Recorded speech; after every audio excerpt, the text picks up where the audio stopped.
Salut tout le monde, je suis super content de vous retrouver pour une nouvelle vidéo sur Recifal News avec un nouveau bac qui remplace le Coral Tank de chez Blue Marine avec un autre bac de chez Blue Marine, le Reef 120.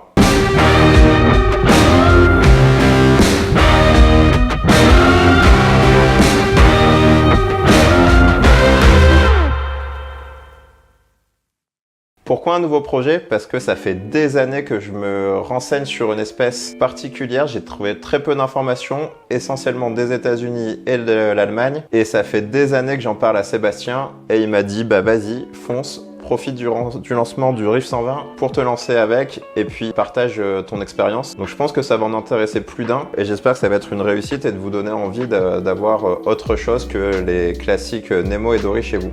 J'en ai vu un beau qui passait il n'y a pas une minute. Donc le Reef 120 c'est quoi? C'est un bac plug and play all-in-one. Donc tout est compris dans la cuve avec du coup la partie devant, la partie aquarium en soi et la partie technique à l'arrière qui est complète. Je vous avais présenté il y a pas mal d'années le Reef 160 qui était le plus petit modèle. Entre temps il y a eu le 90 et maintenant le 120. Donc on reprend les mêmes codes. Les vitres avant avec l'angle plié, la partie technique à l'arrière, le couvercle pour cacher la partie technique tout en laissant passer les câbles et l'éclairage inclus. Il vous reste à rajouter le chauffage et aussi j'oubliais l'écumeur qui est aussi inclus. La partie technique avec du coup une chicane de débordement, une partie mécanique avec une mousse qui est fournie. On peut rajouter du perlon ou autre média mécanique et biologique. Ensuite, un compartiment avec le chauffage et on peut rajouter du coup les médias dedans également. La partie pour l'écumeur avec le niveau fixe et enfin la pompe de recirculation avec une buse qu'il est possible d'orienter. Pour l'éclairage, c'est souvent le point noir de kit tout fait et ici je suis vachement surpris. Il est vachement qualitatif.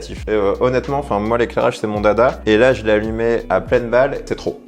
Honnêtement, c'est trop quand on met tout à 100%, mais en général en récifal, on aime bien baisser généralement la puissance des blancs pour avoir un éclairage un peu plus bleuté et du coup ça permet, le surplus de puissance permet d'ajuster du coup les différents canaux et pouvoir maintenir un maximum de coraux. Là franchement, je pense que le par n'est vraiment pas limitant sur cet éclairage là. Autre truc fourni, les cavaliers pour poser la vitre de couverture avec un angle pour nourrir facilement les animaux et l'autre bord qui est arrondi, donc c'est un petit détail qui permet du coup d'avoir une finition assez propre et limiter l'évaporation et les sauts des poissons. En option, il est également possible d'acheter le meuble avec le bord arrondi, des portes avec un système de push to open donc qui permet de faciliter l'ouverture et l'entretien dans le meuble et un petit plus, le passe-câble propre qui permet de passer dans un sens toute la partie technique du bac vers le meuble et de sortir la prise d'alimentation de la multiprise parce qu'en général les trous peuvent être un peu trop petits pour passer l'alimentation de la multiprise mais là c'est absolument pas le cas et une petite étagère pour poser tout le matériel. Côté hardscape, j'ai voulu faire quelque chose le plus cohérent par rapport aux animaux que je vais maintenir, c'est-à-dire des cachettes, des endroits où ils pourront se reposer, se mettre à l'abri du courant et également observer leur environnement et pouvoir chasser tranquillement. Donc un maximum d'arches, des points de fuite et des couloirs du coup de circulation entre les roches. Ça permet également d'avoir un maximum de volume de roches pour la filtration biologique puisque qui dit nourriture et dit animaux dit pollution. Donc la filtration biologique en récifal ça passe essentiellement par les roches vivantes et les médias de filtration biologique que l'on peut mettre dans la partie filtration. Donc là j'ai fait un mélange de roches vivantes que j'avais dans le Coral Tank que j'ai pu casser avec un marteau arme-burin et des roches sèches que j'avais stockées tout simplement à la cave sèche et ça permet du coup de profiter à la fois de la microfaune et des algues, des bactéries qu'il y avait dans la partie roche vivante et également réutiliser des roches qui me servaient pas. Pour l'éclairage, là vous voyez comme quoi elle tabasse vraiment pas mal. Le rendu à la caméra est très proche de la réalité et là elle est pas à pleine puissance. Vous pouvez voir que pour les coraux, peu importe le corail, je pense que c'est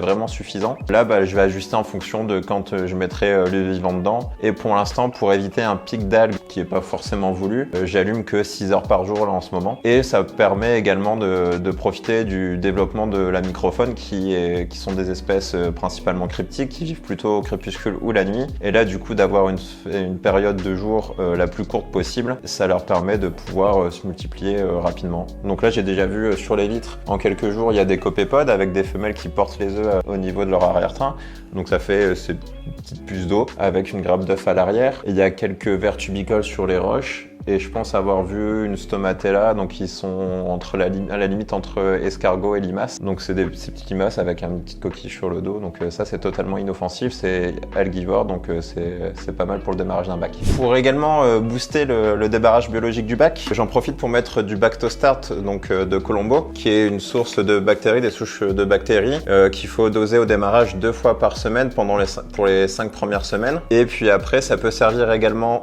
pour l'entretien régulier avec un dosage hebdomadaire ou éventuellement passer sur les billes de bactéries qu'on avait déjà testées, qui permet d'avoir une consommation, du coup, de nourrir régulièrement les bactéries de votre aquarium. Et pour revenir sur le sujet de l'éclairage, je vais également la mettre sur horloge mécanique, tout simplement. Elle n'est pas connectée, la rampe, mais honnêtement, ça suffit très bien pour ce type de bac plug and play. Et avec cette horloge, ça permet de s'éteindre et de s'allumer. Il y a des modes qui permettent de faire plusieurs extinctions, plusieurs allumages, différents selon les jours. Donc si vous voulez profiter de votre aquarium le week-end plus que la semaine quand vous allez travailler, c'est possible avec ces nouvelles horloges et c'est tout simple. Et l'éclairage, bien entendu, garde le réglage à l'extinction et à l'allumage. Donc tous les jours, il n'y a pas besoin de venir régler les différents canaux qui se font grâce à une petite télécommande avec réglage intensité du canal blanc, réglage de l'intensité du canal bleu et réglage total. Donc ça se fait assez simplement. C'est fini pour moi avec la vidéo de présentation du lancement de ce nouveau projet. J'espère que ça vous a plu. J'ai vraiment très hâte de pouvoir vous montrer la suite avec les nouveaux arrivants. J'espère que ça va se faire très vite comme c'est pas évident à trouver, donc on va tout faire pour vous montrer ça le plus rapidement possible. Je lance les paris. Mettez en commentaire si